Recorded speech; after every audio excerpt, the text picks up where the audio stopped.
evening, everyone. Thanks for joining us. I'm Dan Bates, President of the Greater Hamilton Chamber of Commerce, and we are thrilled to be facilitating this forum tonight. It gives me my pleasure to introduce our sponsor and facilitator tonight, Ms. Jennifer Burcham, who's the editor of the Journal News. And with that, we will turn it over to Jennifer. Thank you. Thanks, Dan.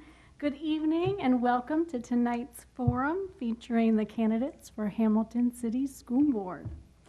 The Greater Hamilton Chamber of Commerce, the Journal News, and TV Hamilton are proud to bring you this opportunity to hear from the candidates for Hamilton School Board. The majority of the seats on this 5-member governing board are up for election next month.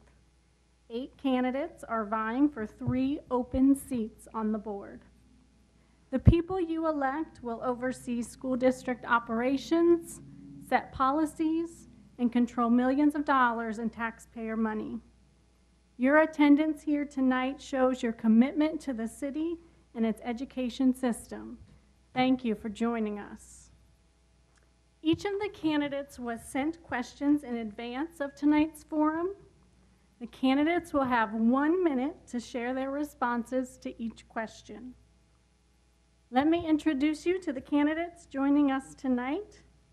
Stephen Isgro, Louise Jewett, Chris Mate, Ann Valor Mills, ZIPPORAH Samples, Robert Weigel, Patrick Wagonfield, and joining us remotely by phone is LAURIN SPRAGUE. Let's begin. Mr. Isgro, we'll start with you for our first question.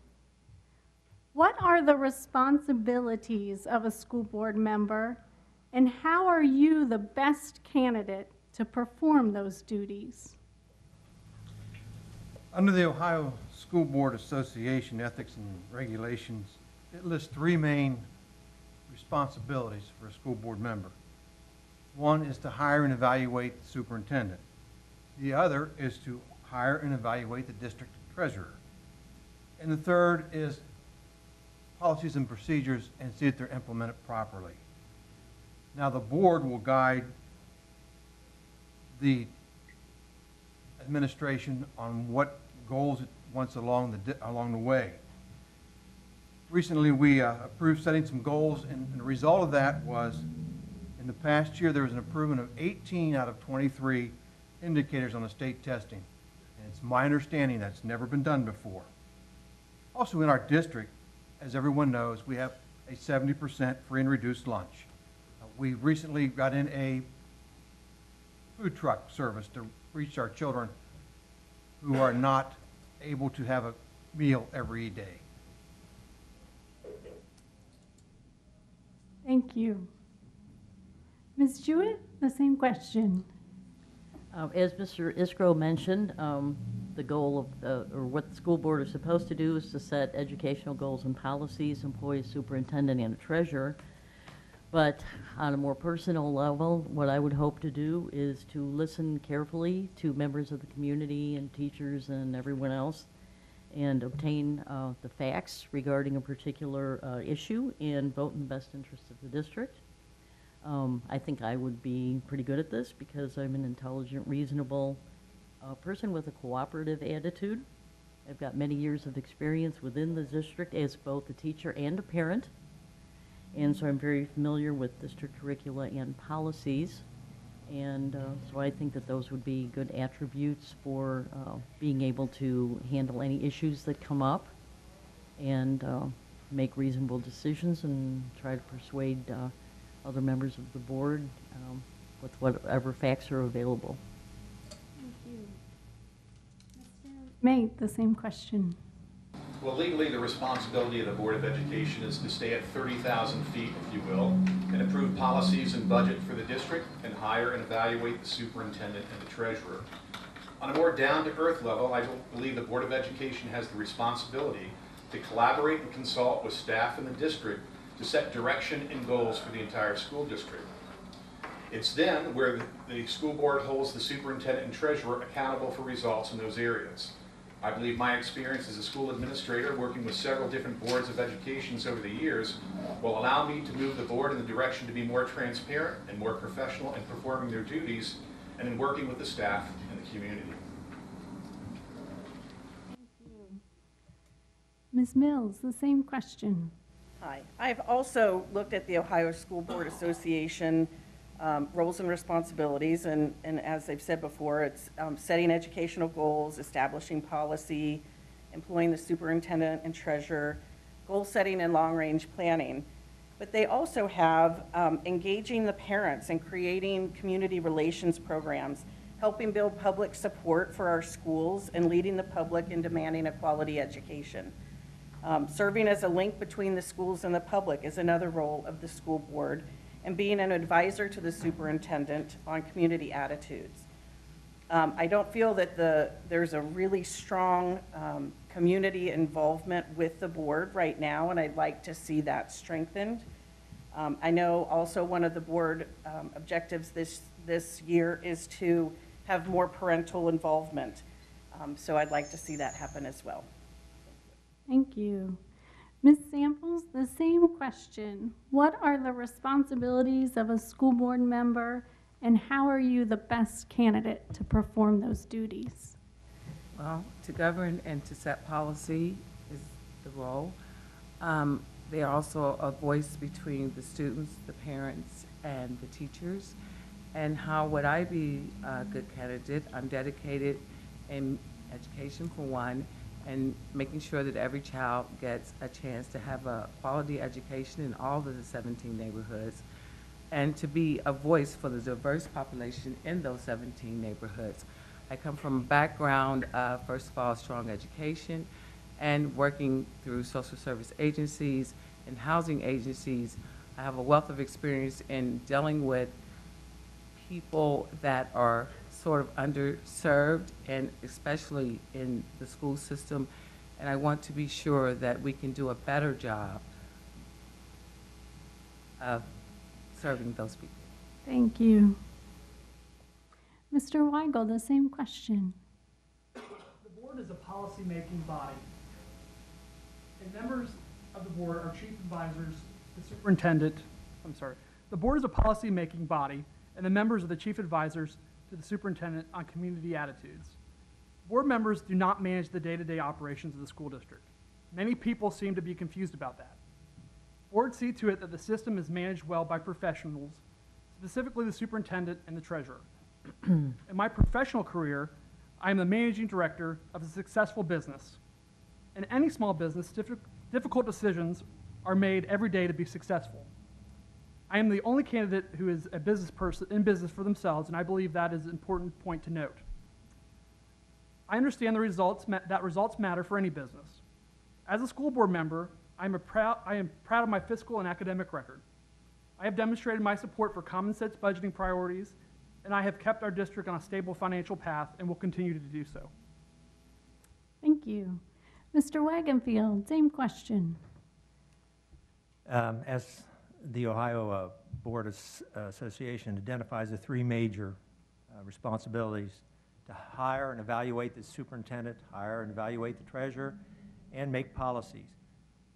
But I don't think it goes that far, or it should be go a little farther than that. The board needs to keep students as the focus, review and adopt policies, and allocate resources to support teachers for learning, set high instructional standards, monitor progress through quality assessments and reports, offer guidance based upon our community values, and carefully spend the taxpayers' dollars. This basic model is not very different from how a business functions. As a general manager, I performed these responsibilities for over 30 years. As a potential board member, I feel this qualifies me to hold this position. Thank you. And Mr. Sprague, the same question. First of all, thank you for allowing me to participate in this manner and working around my schedule. I've made a promise to my grandkids I've got to be in D.C. First of all, we've already decided, I've already heard everyone discuss about the OSBA responsibilities and legal responsibilities of the school board member. If you look at the National School Board Association and their leadership traits that they feel are important for a school board member, they outline four 4 traits. And I'm going to paraphrase these, but one is have a vision for the district that is focused on the children. The second one is establishing processes as a school board member to allow the district to operate smoothly. Also, to demonstrate accountability in everything we do, including the evaluation of the superintendent, the treasurer, 10 seconds. and to report those back to the community. And lastly, to advocate for more funds, for more resources for education. I've demonstrated that as a Thank you, Mr. Sprague. candidate when I was the Sprague. Director of Fine Arts. Mr. Sprague, thank you. Your time has expired, sir. Thank you. Next, what are the top 3 priorities that must be focused on to improve Hamilton City Schools? We'll start with you, Ms. Jewett.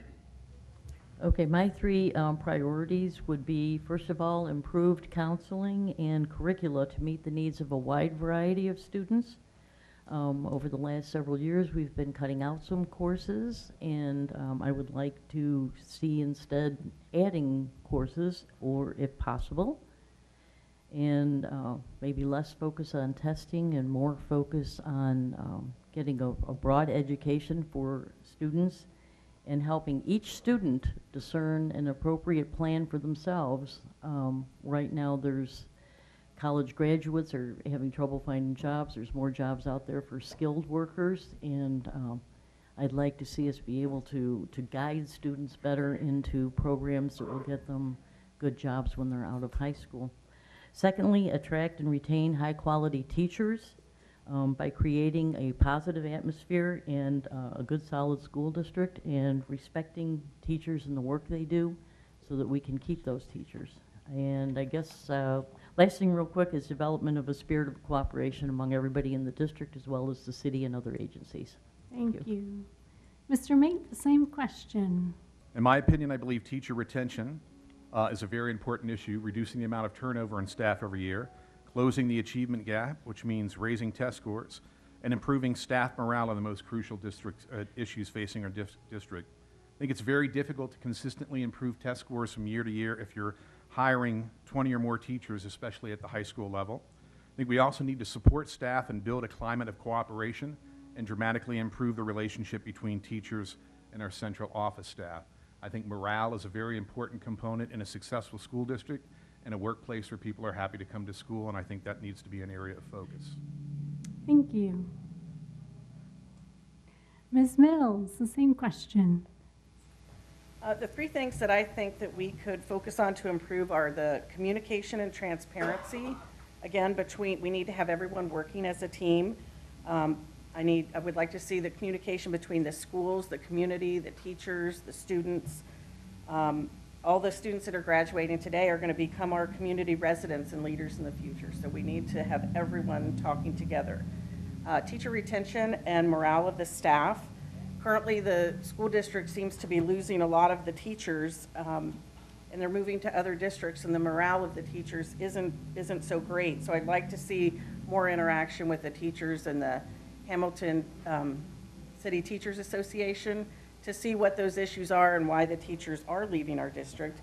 And then state testing. I know this is an overwhelming thing for teachers and students.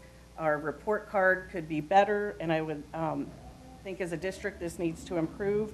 And the teachers need to be able to treat the students more individually and not just gauge on a test for everyone. Thank you. Ms. Samples, the same question. Okay, the first is academic proficiency.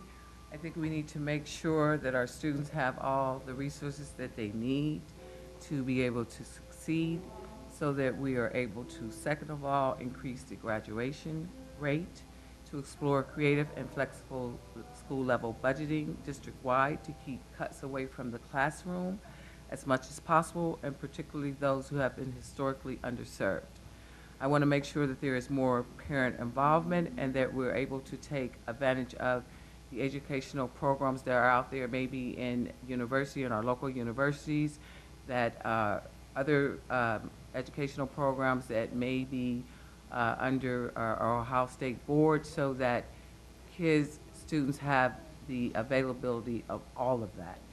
Also, diversity. We need to be certifying and recruiting diverse teachers as well. We need more of those. And Thank you. Mr. Weigel, the same question. Number one, we must continue to improve student performance in order to prepare students for the new state graduation requirements. I have supported our superintendent's recommendation to purchase sorely needed new math and reading materials. I am proud to have been a part in supporting measures that have resulted in the increase of student performance in 18 out of 23 tested areas last year. Number two, we must find ways to support our economically disadvantaged population. I have supported expanded preschool options, helped to open a school-based health center, and supported improved food service options with our very own food truck. The school district cannot go it alone and must continue to work hand in hand with various other organizations. Simply put, we are all in this together. We must continue to recruit and retain high-quality teachers that reflect the diversity that we see in our school district.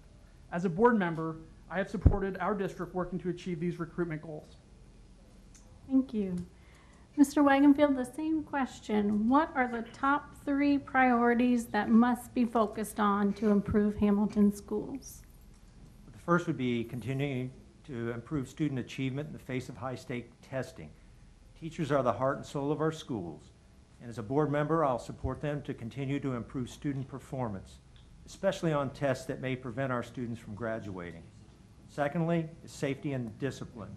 Teachers and students deserve school environments that are safe, supportive, and conducive to teaching and learning. As a board member, I'll advocate for supportive school climates that consider the social, emotional, and behavioral needs of all students.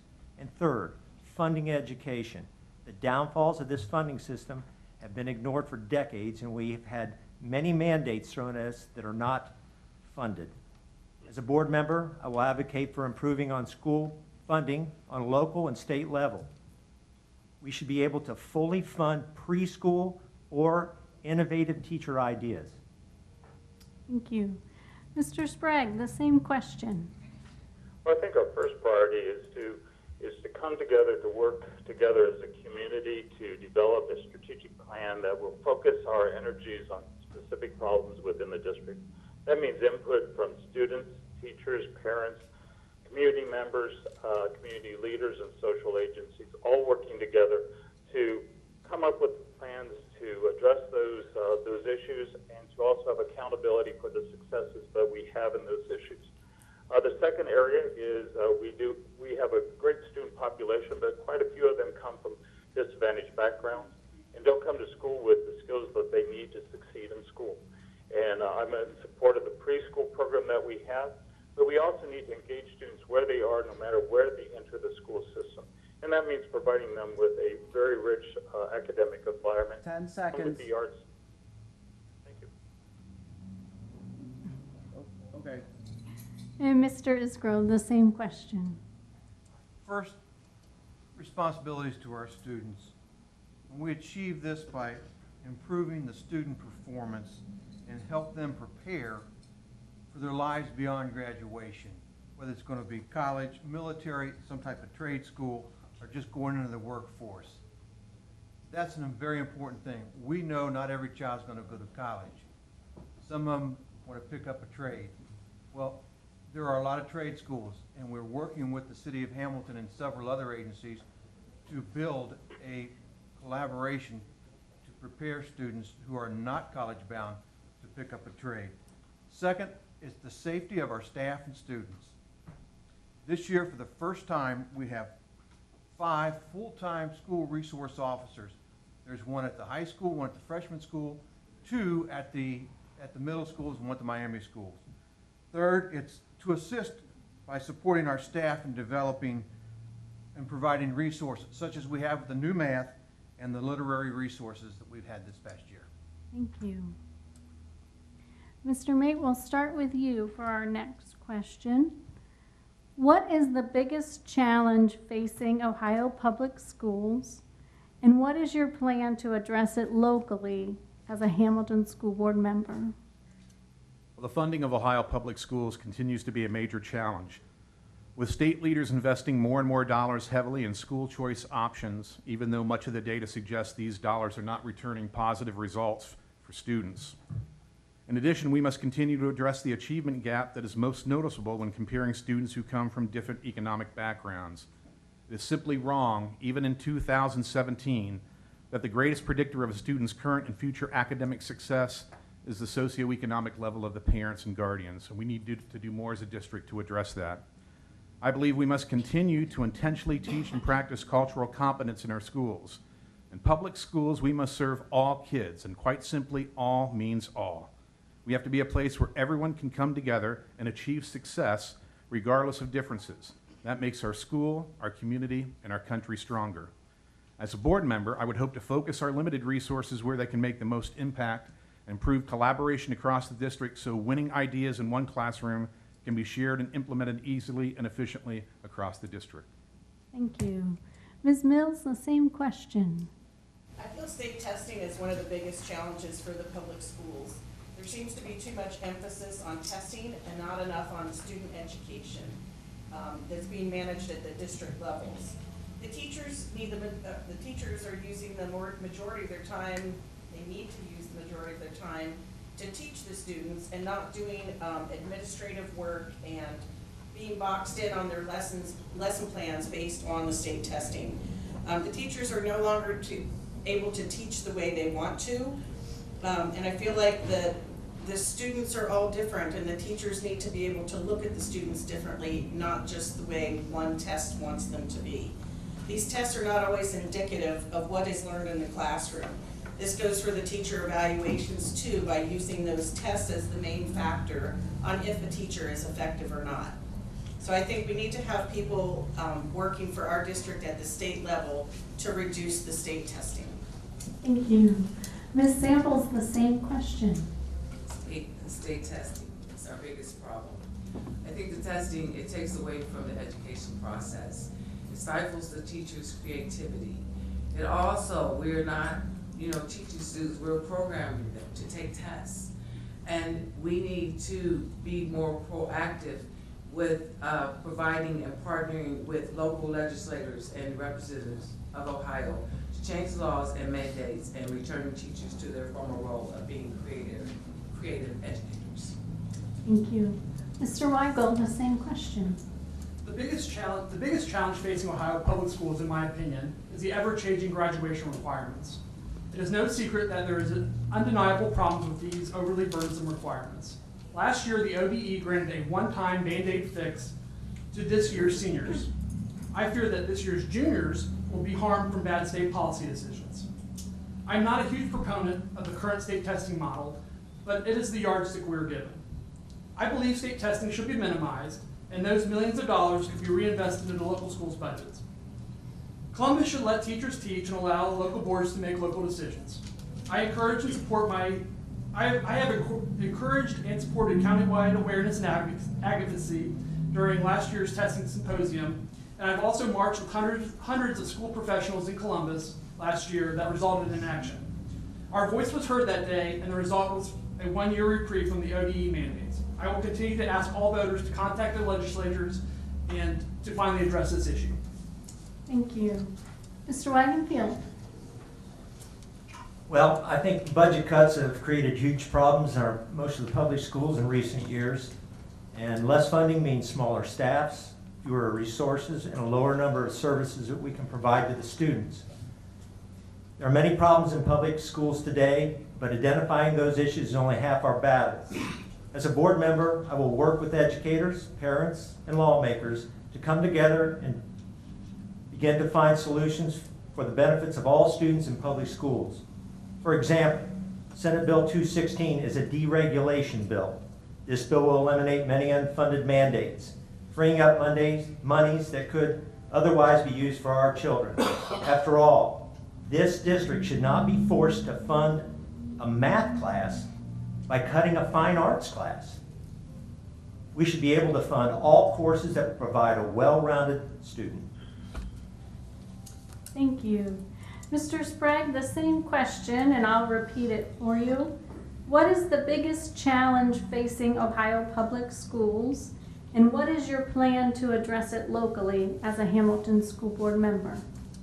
Certainly. I believe our biggest problem and our biggest concern is school funding. Our state school funding issue has been ruled unconstitutional for 20 years. The state Senate, the representatives have not done anything to solve those problems. And it's just increased the inequalities among the school districts, where some school districts have a lot more to work with than we do. Currently, Hamilton is spending almost 10% less per student than the state average. Our teachers' salaries are 12% lower than the state average, and our assessed value of land is almost 40% less. And yet we have students that need more attention, need more resources, and we're expected to do less with more. Our community deserves better. As a school board member, I'm going to advocate for full funding for our schools, for fair and adequate funding, and stable funding for our schools from the state. And hopefully we can work together on that. Thank you. Mr. Iskro. Thank you. Number one is state interference. When the federal Every Student Succeed Act was passed, the state of Ohio had the opportunity at that time to reduce or eliminate the state testing. They could follow the federal guidelines. What did they do? They increased the state testing. It's not fair to the students, it's not fair to the teachers. Out of 180 classroom days, 40 of those, which is almost a whole quarter, is spent to the test, teaching children and having them take a test. The state needs to allow the teachers to teach, the students to learn. The teachers and the school administrators know what's best for their children, not someone in Columbus or Washington. And you can have oversight for that, but let us teach. And again, it's the federal funding. This year we lost money from the state and the federal government in our budget. Thank you. Thank you. Ms. Jewett, the same question. I think the biggest challenge facing Ohio public schools is creating a balance between meeting state standards, improving test scores, that we're kind of stuck with the state testing right now, although I'd like to see that change. So creating a balance between that and providing an enriching, practical, and updated education for all of our students. My plan would be to evaluate the time spent on preparing for tests and the time spent on actual teaching, and my preference would be to shift that balance over to more time spent on teaching and more enriching classes instead of just always focusing on the classes that are for the test and getting ready for the test. And at the moment we kind of have to do that. I'm hoping that'll change. Meanwhile, we need to try to get a balance between those two things, the testing success and actually having a good, well-rounded education for all of our students. Thank you. Ms. Mills, we'll start with you for our next question. What role should school board members have in the overall economic development of Hamilton as it ties into the district's quality of education and overall perception of Hamilton as a great place to live? Well, I think the city of Hamilton and the school district need to work hand in hand. When people are looking at Hamilton as a place to live, I think two of the things they're looking at are what is the city doing and what are the schools like in the city. So right now, our city has a lot of excitement and momentum that they're experiencing with all the revitalization that's going on in town. And so that's drawing people here. And what we need to do is then have the school system be strong as well, so that people will want to bring their kids here to our school district and have their kids attend the Hamilton City Schools. So I think just by raising our test scores, making our schools more attractive to people that are moving to Hamilton is going to be better for both the school district and the city. Thank you. Ms. Samples, the same question. Okay. I think we need to partner with all agencies within our city.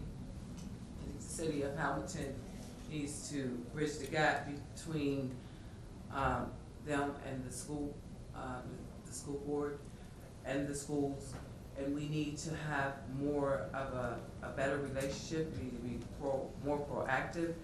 We need to the city is doing great things with their Vision 2020 plan, and I think that as a school we should be more involved with that. I think students could probably do greater things and be a part of that. And with the city doing this 2020 vision and having a lot of outsiders come in to do more business and having more industry, I think that students should be a part of that as well. Thank you. Mr. Weigel, the same question. The school board has a clear legal requirement to use its funding for educational related expenses, and school money cannot be directly used for economic development.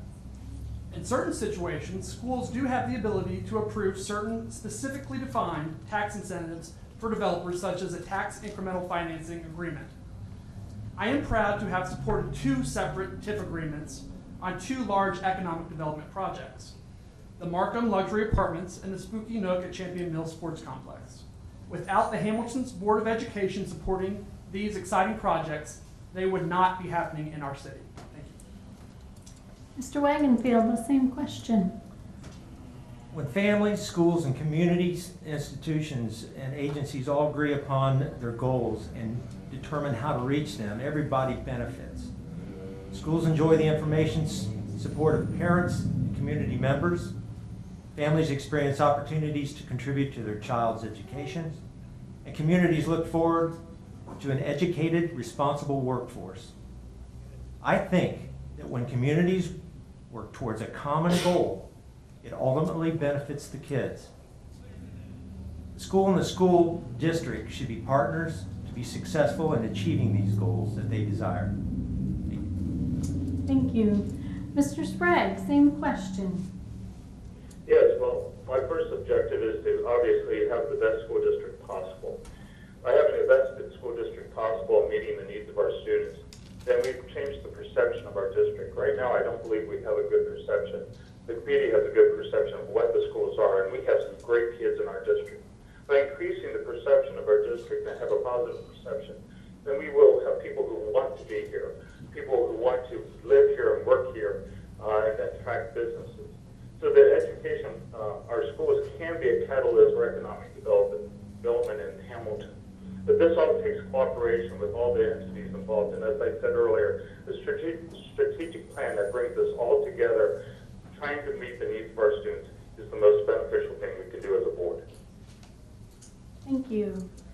Mr. Mate, same question.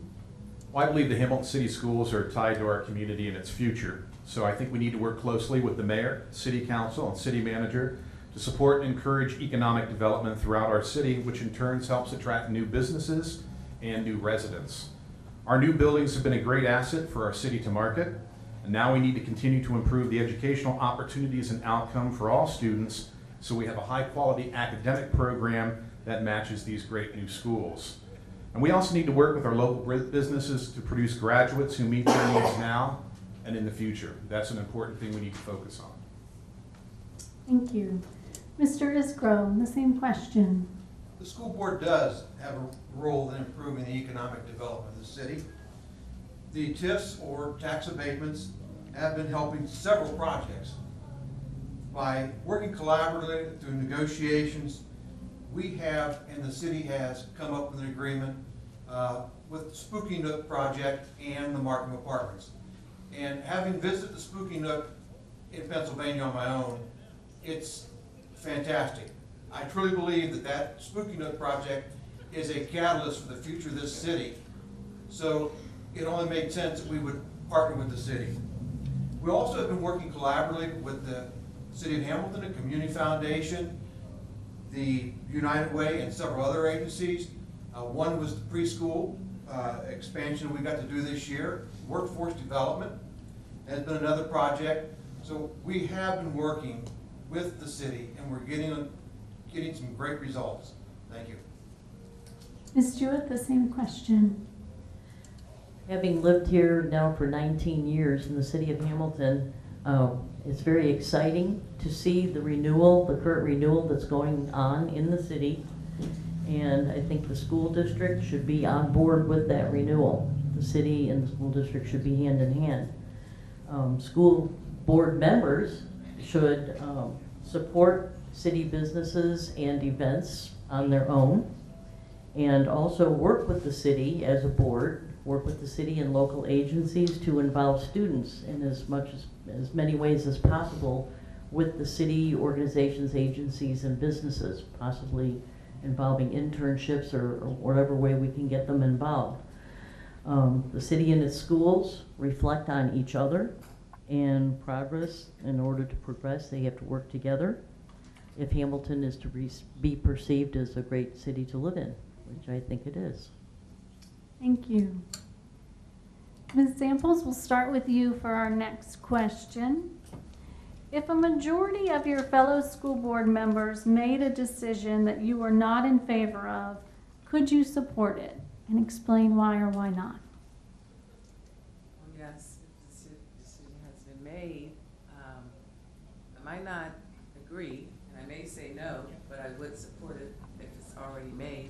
I would take a positive role in supporting this decision, being a team player and working through the process to ensure that our children get the best possible education. That is what we have as our goal, is to make sure that our children do well and are able to be successful in all their other endeavors. So I would, but I would keep in mind that I would like to revisit one of those issues or that issue if it was not something that I'm in favor of. Yet I think that I have confidence in the team and that we can all make it work together. Thank you. Mr. Weigel, the same question. Speaking from experience, school boards should work together for the big picture. The goal of the school board should be to move the district forward in a positive direction for all students, employees, and taxpayers. This often means not being publicly critical of a decision because it could be damaging to the district and move the district backward. Hamilton has been fortunate. We have had professional board representation over the past 35 years. It is very common to have a private opinion on an issue, on a specific issue, but things such as state law, district policy, legal advice, and professional recommendations from the superintendent and treasurer are often beneficial resources to consult with before any potentially damaging statements are made. Board members are in a very unique position. Board members should keep the best interests of its 10,000 students in mind at all times. Thank you. Mr. Wagenfield, the same question. Well, that's a good question, but it depends on one major factor. I'll support any decision that the board makes as long as it passes a litmus test. That being, as a board, before any board resolutions are constructed, we need to ask ourselves how our decisions will affect the students. The board's decisions need to be in the best interest of the students, as well as the financial responsibility we have to the public. Thank you. Mr. Sprague, same question. Yes, I think it's realistic to believe that there are going to be disagreements within the board itself. But I can support board decisions and majority decisions when I know that we're all trying to go to the same goal. We're trying to make our schools the best possible. We may want to take different routes to get to that point, but the main objective is still for the best interests of the kids and making sure the district has the best possible education possible. I will not, though, support decisions that I do not feel are in the best interest of the kids or in the best interest of the district. Thank you. Thank you. Mr. Mate, the same question, and I'll repeat it for everyone. If a majority of your fellow school board members made a board decision that you were not in favor of, could you support it? Explain why or why not. Well, I truly believe in participation, collaboration, and consensus building as a guiding principle when it comes to decision-making by the Board of Education. If the process has been open and all points of view have been considered, and we focused on what's best for kids, I believe I would be able to support the board, even if I did not agree with the initial decision. However, there may be some cases where I, as an individual, cannot support a decision, and that would be my public stance. I would not seek to undermine that decision or denigrate other board members for not agreeing with me. An example might be in negotiations with teachers concerning salary and benefits. If Some board members insisted that we tie compensation to an increase in workload or duties. I would publicly ask why and how that would improve our district. And I may not be able to support that decision to make a change in the workplace. Thank you. Mr. Isgro, the same question. Having been on several boards and had many discussions, there are times you do not agree with the final decision. However, I think that it hurts if you go out and try to undermine that decision in public. It hurts your board, it hurts your community, it hurts your children. So I may not agree with the decision, but I would never undermine it. Again, I want, like everyone else has said, the final thing is what's best for the 10,000 children we have in our district, and that's the stance you have to take. Thank you. Thank you. Ms. Jewett, the same question. Once a decision is made by the board as a whole, I would certainly acknowledge and accept that decision, though I might not necessarily agree with it or be able to personally support it. It would be my duty as a board member, however, not to impede implementation of whatever that decision was, but to work with it to the benefit of the district and the children of the district. So I would go along with it as, you know, as far as it was accepted by everyone, even though I might not personally agree with it. Thank you. Ms. Mills, same question. One of the responsibilities of a school board member is to be able to support a decision when it's made. I would be part of a team and would have to support decisions that are made by the board. What I would not do is be passive. I would listen to all sides of an issue and voice my opinions and concerns. There's a system in place to evaluate issues by looking at all of the facts. As long as everyone has been able to make their side of the issue known and all of the facts have been presented, I would go with the democratic system that's been established and support the vote of the majority of the board, as long as it is looking toward the good of the district. Thank you. Mr. Weigel, we'll start with you for our next question. How would you handle requests by special interest groups or individuals? Thank you. Any specific request by any group or individual should be referred to the superintendent or treasurer's office quickly for official review. If more discussion is warranted, the superintendent or treasurer will make a professional recommendation to the board, and the board may vote on an item. The school board is a policy-making board and does not oversee the day-to-day operations of the schools. It is inappropriate for a board member to conduct any business outside of the official board meeting. It is important for a board member to seek input from the community and ask difficult questions. Thank you. Mr. Wagenfield, the same question. Let me start with the individuals. I'm more than welcome to listen to anyone that has an issue or concern that they feel needs to be addressed. Maybe you feel your child didn't get a correct grade or you didn't get enough play time on the football field. But then I would help to identify the proper place to start to seek a resolution. Whether it's through me, the teacher, principal, or the superintendent. If it can't be resolved through these channels, then it becomes a board issue.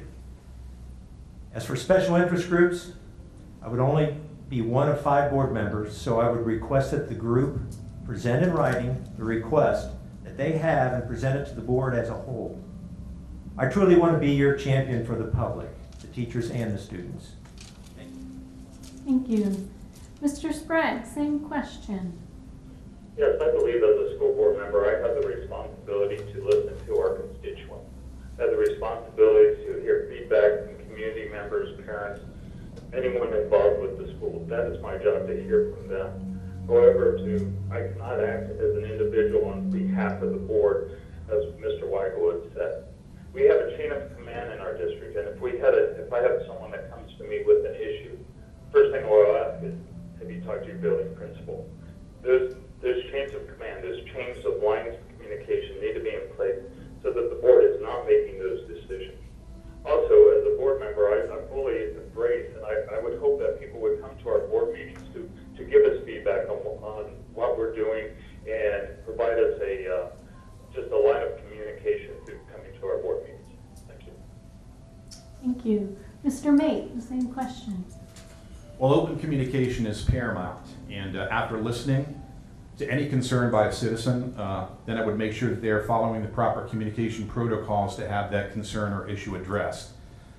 On a big picture page, I would first seek to understand the current policy that is in place in our district. All boards of education have a policy that specifically addresses this kind of situation. And in circumstances where we are bound by law, we don't have much discretion, if any.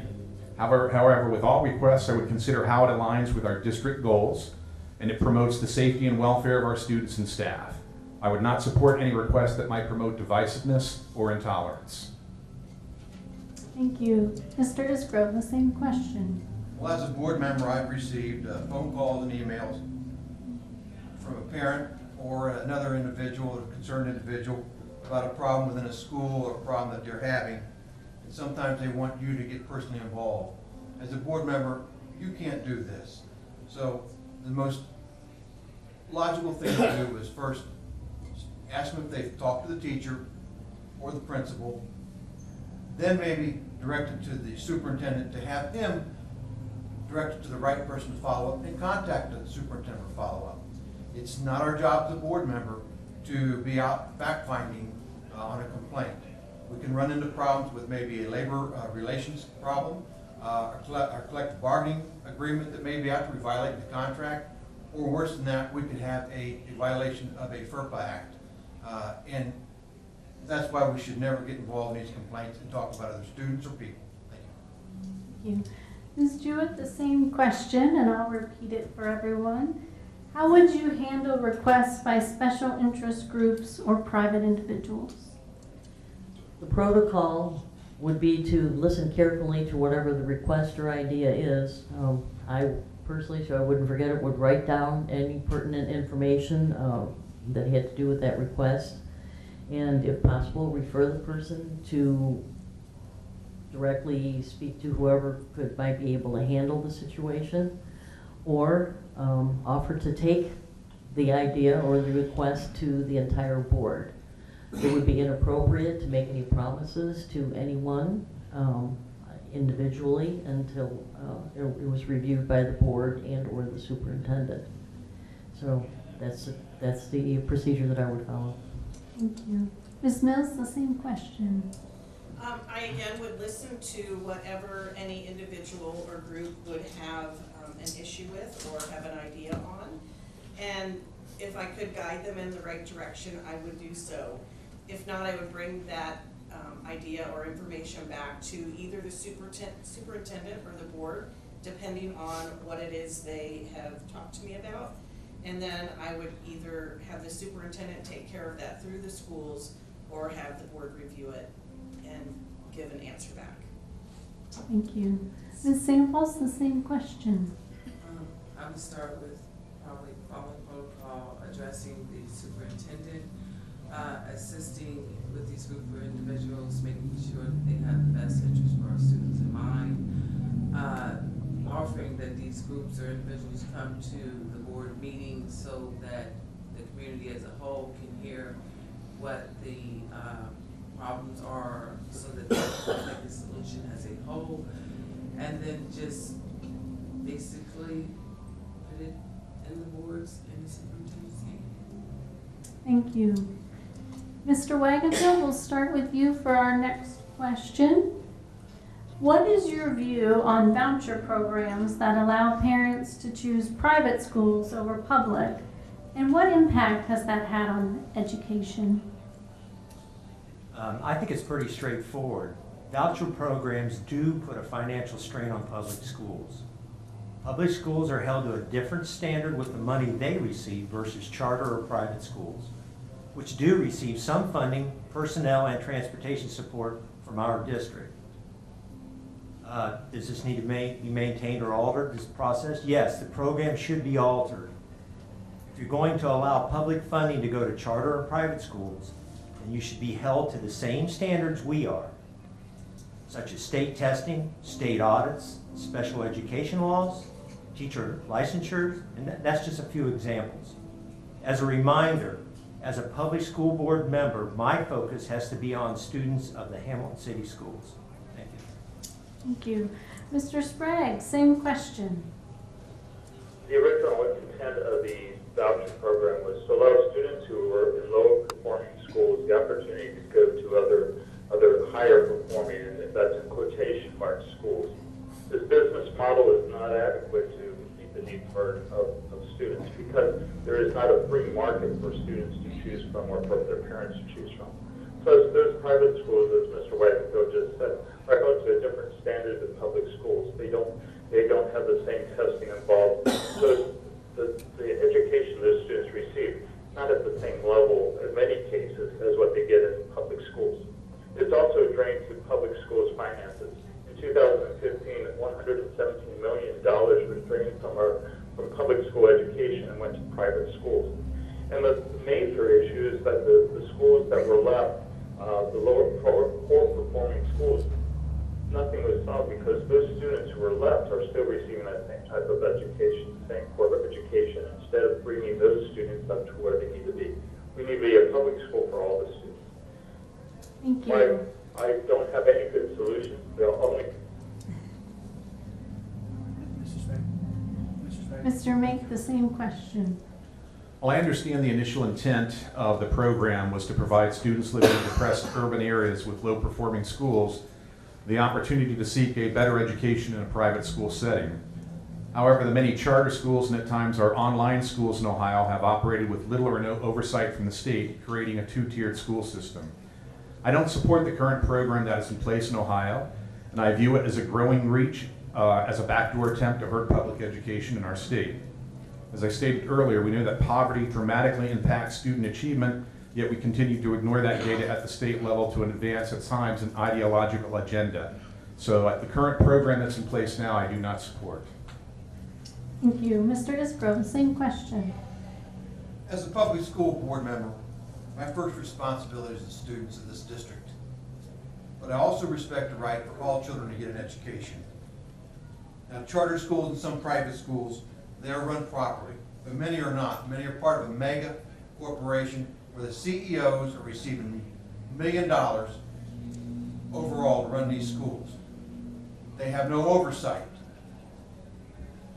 If they were to take the money from this district, like they do it, $3 million plus a year, then they too should be responsible, like Mr. Wagenfield said, for the testing, the report cards, state graduation rates, state financial audits, and let's see where that money is actually going.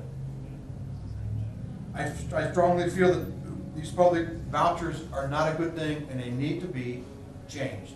Thank you. Thank you. Ms. Jewett, the same question. This was kind of a tough question for me as my children attended both Catholic and public school, Hamilton City Schools. However, what I think is what some of the other people said, that the voucher system, while theoretically could be a good thing for low income or other students that are seeking the best schools, I think it's the program that is currently in play is not a very good one. Again, because some of the schools that this money is going to are honestly, they're not very good. They don't meet the standards, they're not as good as the public schools, they don't have to meet the requirements. So I would say as it currently stands, I would not be in favor of it. Also, you know, of course, it takes money away from public schools, and as a member of the Hamilton City School Board, I would not want to see money being taken away from the schools. I think if we were to keep the voucher program at all, it would definitely need to be changed so that there are some guidelines and standards that would have to be met. Thank you. Thank you. Ms. Mills, the same question. So clearly I would be an advocate for the public schools as a school board member or just as a resident of the city. The voucher program as it is, I am not in favor of. The vouchers that are going, for example, to the charter schools, they lack the accountability, and the impact on the Hamilton City Schools is that we are losing those students as well as the funding that goes along with those students. This seems to be a topic that's nationally being debated as well with the President and the Secretary of Education, who are both pro-voucher. So I feel there's always room for other schools in our city Parents need to be able to make that choice if they want their children to attend the Hamilton City Schools or a private school. But I will advocate for the schools, and I am not in favor of the voucher program as it is today. Thank you. Ms. Samples, the same question. Traditionally, taxpayers' money goes to the school system, but I'm an advocate for a good education wherever it may be. It can be in private schools, it can be in public schools, it can be wherever they're getting a good education. That is the goal. I think that I think the voucher system can work in some instances not, but wherever the money goes, you want to make sure that it's a good quality education. Thank you. Mr. Weigel, the same question. I recognize and respect the right of families to choose a public or private education. Religious education is important for many families. Currently, Hamilton City Schools provide some public support for non-public schools such as bus transportation, special ed, and some clerical employees, and even school materials. If a voucher program expands and more public dollars goes towards non-public schools, it will be highly probable that these new public dollars will go and have significant strings attached. I predict mandates such as state testing requirements, state audits, and curriculum requirements for schools receiving vouchers. These are all things that schools do now and that private schools would need to accommodate. With little accountability, charter schools in Ohio seem to be plagued with financial scandals and questionable ethics. I am in favor of oversight of tax dollars for charter schools and in the future. Thank you. Thank you. Mr. Sprague, we'll start with you for our final question. Why should you be elected to the school board? What makes you a good choice for the taxpayers, Hamilton students, and educators? Well, first of all, I have a very unique background from most of the other candidates. From the inside, I've been a Hamilton teacher. I've been a building administrator as a principal at Cleveland and Van Buren Elementary Schools. I've been a district administrator over all the arts programs in the district. So I know the district pretty well, and I've worked with all the schools and all the buildings. Secondly, my son, who all graduated from Hamilton High, received a wonderful education, was proud of. So I'm a cheerleader for the district. I'm also highly involved in the community. I'm the chairman of the board of the Butler Philharmonic, formerly the Hamilton Fairfield Symphony. I'm on the co-chair of the 4th of July committee. I'm on different boards and working with those things. I'm passionate about our students and about our city and about our school district. I think we have a long way to go, but I'm passionate we can get there. As I told the teachers the other day, I don't hold all the answers for our district, but I have a willingness to work with all the different groups involved in the school so that we can have the best school possible in the future. Thank you. Thank you. Mr. May, the same question.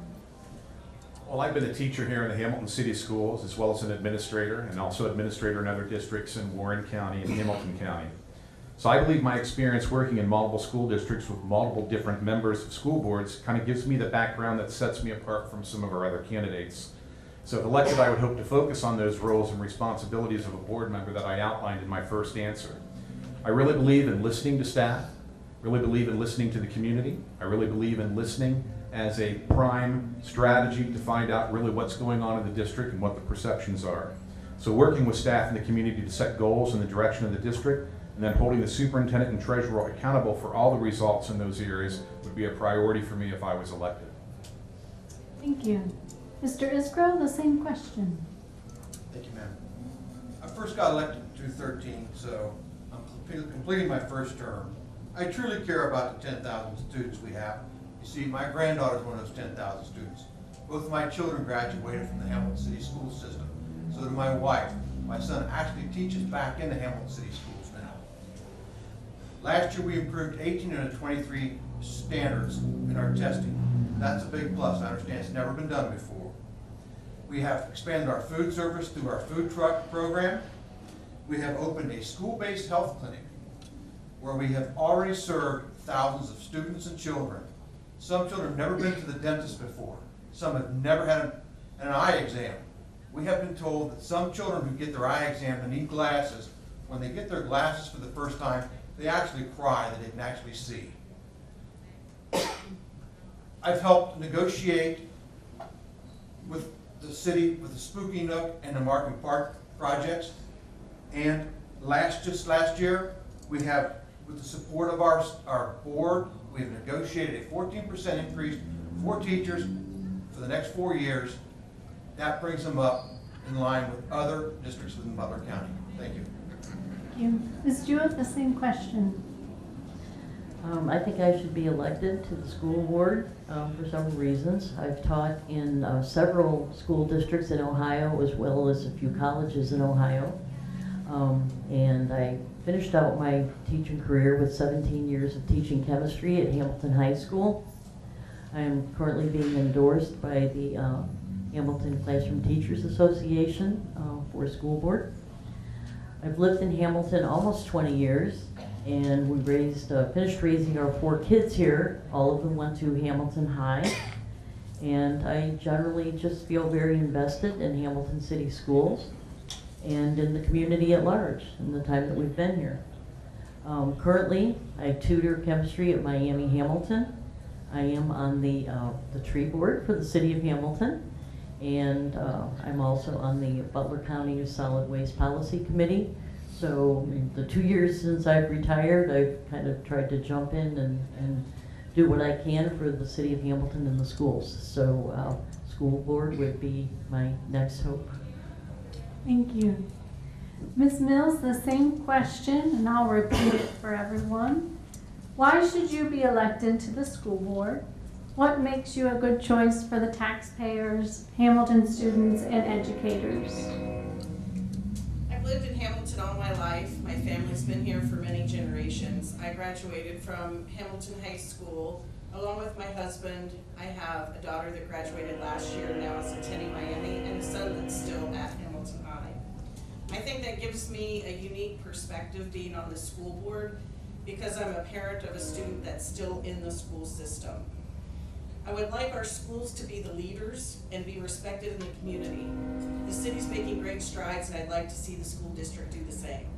I want to make sure the taxpayers are being represented and there's communication and transparency between everyone in our district.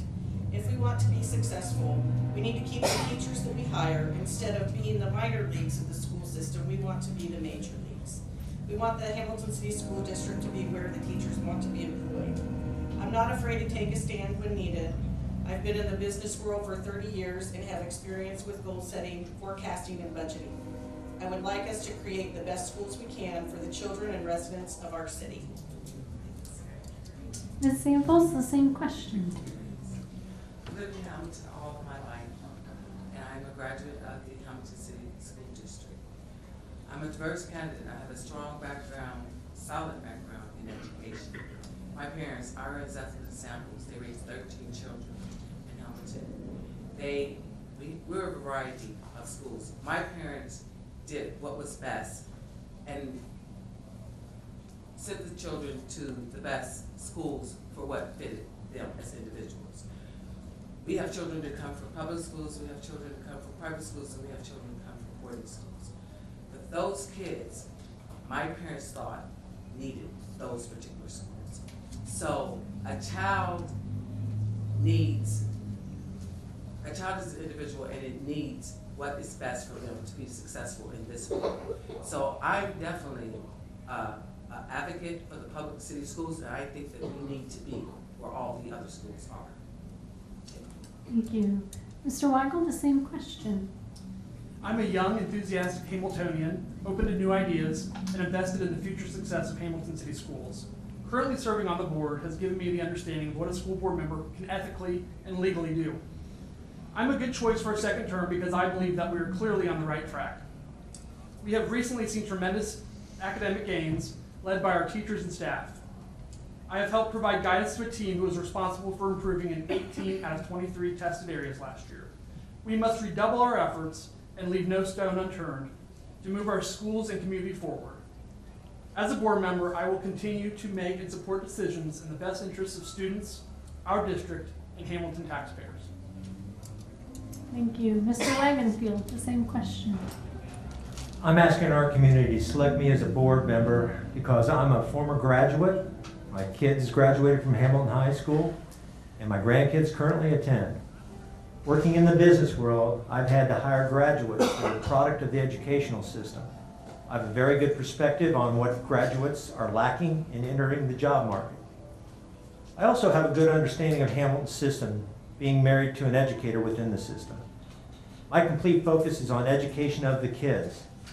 If we want our educational system to continue to grow, then the staff and the students need to embrace the changes that have been made and any future changes to continue the improvements. We are improving. As many of us are aware, students improved in 18 out of the 23 test areas. This shows that we're on the right path. I want to be your board member to keep a good thing going. For me, it's about the kids. Thank you.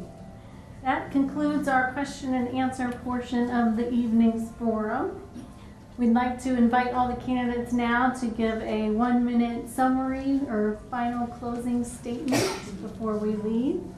Mr. Mate, we'll start with you. I'd like to take this opportunity to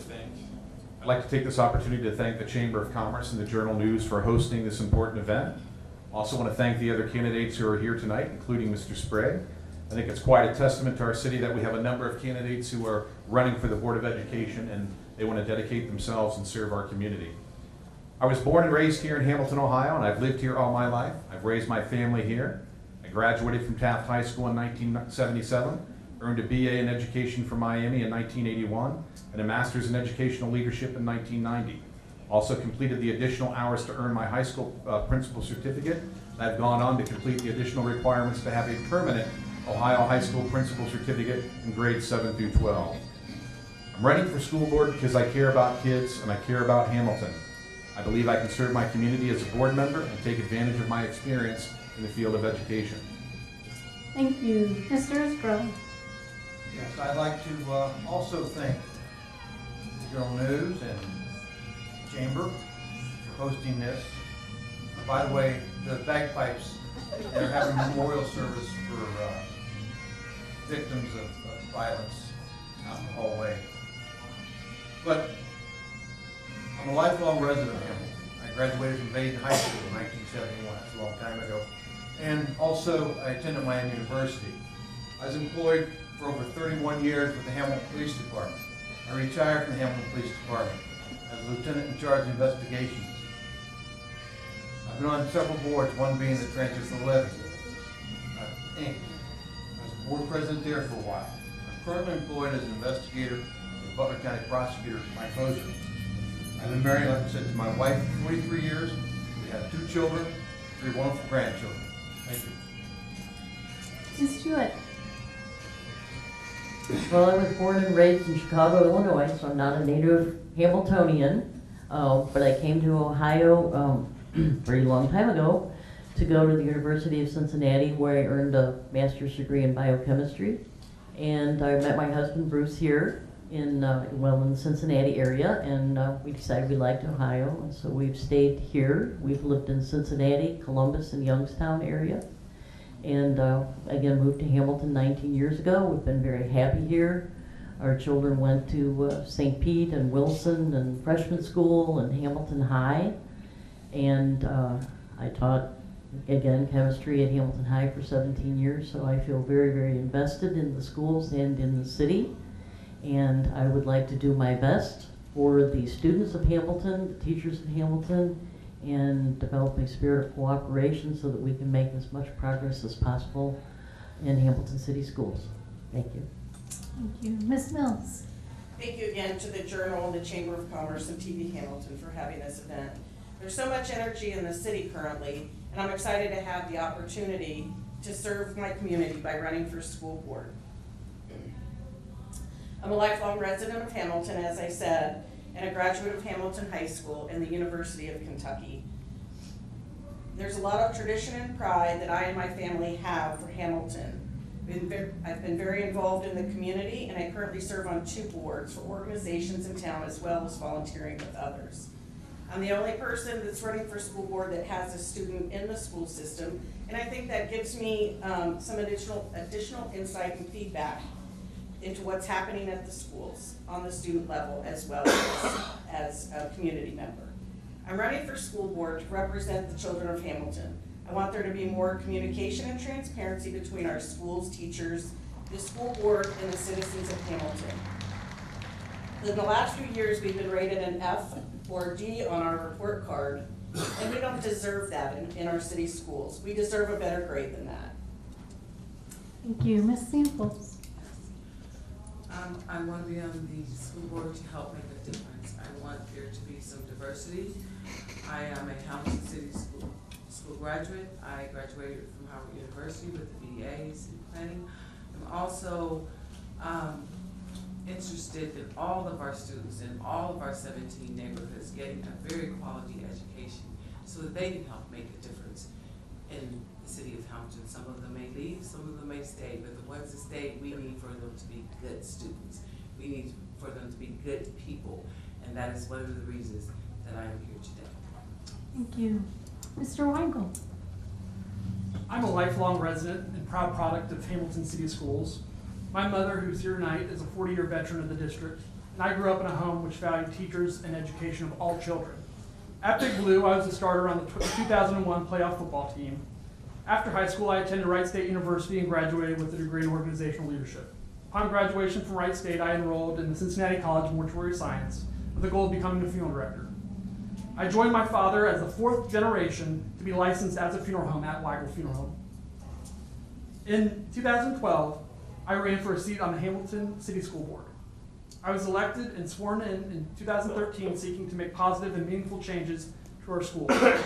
In October 2015, I married my fiancée Rachel, and we reside in our home on Sanders Drive. I'm seeking re-election to continue to improve quality education offered in Hamilton. Thank you. Mr. Wagenfield. Yes, thank you. I appreciate the opportunity to share my thoughts here at the meeting. I've been a resident of Hamilton for over 63 years. I'm a graduate of Hamilton Taft High School and Miami University. My major is in information technology and a minor in engineering, mechanical engineering. I retired after a career as a divisional general manager with 41 years at Belkin Engineering. I'm married to Kathy Wagenfield, an educator for 25 plus years in the Hamilton City School District. Both our sons graduated from Hamilton High, and my grandkids are currently enrolled in the elementary schools. So I still have a vested interest. I've been involved in the school system for over 25 years, working in the background on several initiatives, including the bond levy. Now that I'm retired, I feel I have the time that's required to commit to the position of school board member. I'm proud to call Hamilton my home, and I believe that we have a strong education system. Thank you. Thank you. Mr. Sprague. Yes, I was born and raised in Lima, Ohio, which is much like Hamilton. But I went to Miami University, earned a degree in vocal music education. I came to Hamilton in 1983, thinking that I would only spend 2 years here before I graduated with my master's. In those 2 years, I began to know our students and to love our students and our city. And I worked in many schools across the district with those responsibilities.